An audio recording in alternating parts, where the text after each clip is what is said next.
5 বছর পর যে বাংলাদেশের স্বপ্ন আমরা দেখি, যে উন্নয়নশীল বাংলাদেশে আমরা দাঁড়িয়ে আছি, এই বাংলাদেশ মুক্তিযোদ্ধাদের বাংলাদেশ।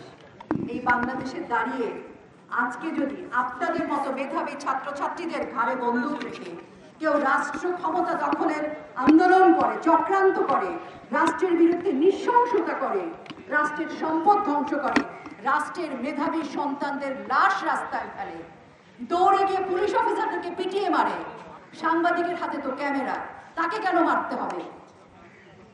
কোটা আন্দোলনকারী সত্যিকারের যে ছাত্ররা রাস্তায় আছেন তাদেরকে বলছি, এ দায় আপনারা নেবেন না, এ সুযোগ আপনারা দেবেন না। আপনাদের আন্দোলনকে ছিনতাই করে যারা রাষ্ট্র ক্ষমতায় যেতে চায়, যারা বিদেশিদের মদত দিয়ে চক্রান্তকারীদের ইশারায় ক্ষমতায় যেতে চায়, বাংলাদেশকে পিছিয়ে দিতে চায়, বাংলাদেশে হত্যাযজ্ঞ করতে চায়, বাংলাদেশে ধ্বংস করতে চায়, সেই রাষ্ট্রদ্রোহীদের হাতের পুতুল আপনারা হবেন না।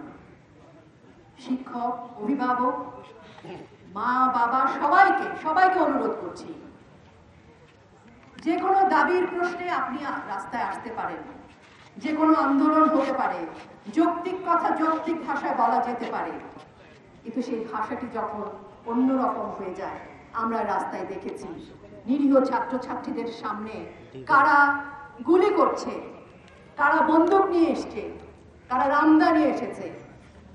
তাদের হাত থেকে আমাদের মেধাবী ছাত্রদের, আমাদের প্রকৃত অর্থেই যারা আন্দোলনে নেমেছিল, সেই ছাত্রছাত্রীদের রক্ষা করবার স্বার্থেই মাননীয় প্রধানমন্ত্রী শেখ হাসিনাকে অনুরোধ করছি। তিনি বলেছেন জাতিসংঘ এসে সুষ্ঠু তদন্ত করতে পারে, পৃথিবীর অন্য যে কোনো দেশ থেকে এসে তদন্ত করতে পারে, আমরা স্বাগত জানাই। হাইকোর্ট দাবি দাবা মেনে নিয়েছে, রাষ্ট্র কোটা আন্দোলনকারীদের পক্ষে। তাহলে মাঝখানে যারা এই আচরণগুলো করছে, এই দুষ্কৃতিকারীদের আমরা ধিক্কার জানাতে চাই, প্রতিবাদ জানাতে চাই। এই বাংলাদেশকে আমরা রক্ষা করতে চাই। আমরা এই বাংলাদেশের উন্নয়ন, বাংলাদেশের মুক্তিযুদ্ধের চেতনা আমরা কোনো দুষ্কৃতির হাতে দিতে চাই না। আমরা রাজাকার, যুদ্ধাপরাধী, আল বদর, আল শামস, সেই পাকিস্তানিদের দোসরদের হাতে বাংলাদেশকে তুলে দিতে চাই না। আমাদের মেধাবী প্রকৃত স্টুডেন্ট যারা, তাদেরকে আমরা এই সকল দুষ্কৃতিকারীদের হাতের পুতুল বানাতে চাই না। সবাই যেন সুন্দর করে ভাবেন, কেউ কাউকে উস্কানি দেবেন না। সময়টা আমাদের, সময়টা বাংলাদেশের, আমাদের এগিয়ে যাওয়ার সময়। এই সময় আসুন হাতে হাত রেখে আমরা এগিয়ে যাই, উন্নয়নে কাজ করি। যে আগুন নিভে যায় সে আগুনে ঘি ঢালার দরকার নেই। আগুন জ্বালালে কি হবে? আপনি ভাবছেন আমার ঘর পড়ছে, ঘর আসলে আমাদেরই পড়ছে। এই ঘরটা আমাদের একটাই বাংলাদেশ, আমাদের সকলের একটাই বাংলাদেশ। আসুন সেই বাংলাদেশের নির্মাণের কাজে আমরা শ্রমিক হই, বাংলাদেশকে জ্বালাও পোড়ার কাজে আমরা যেন অংশীদার না হই, কোনোভাবে কোনো বিভ্রান্তির শিকার যেন আমরা না হই।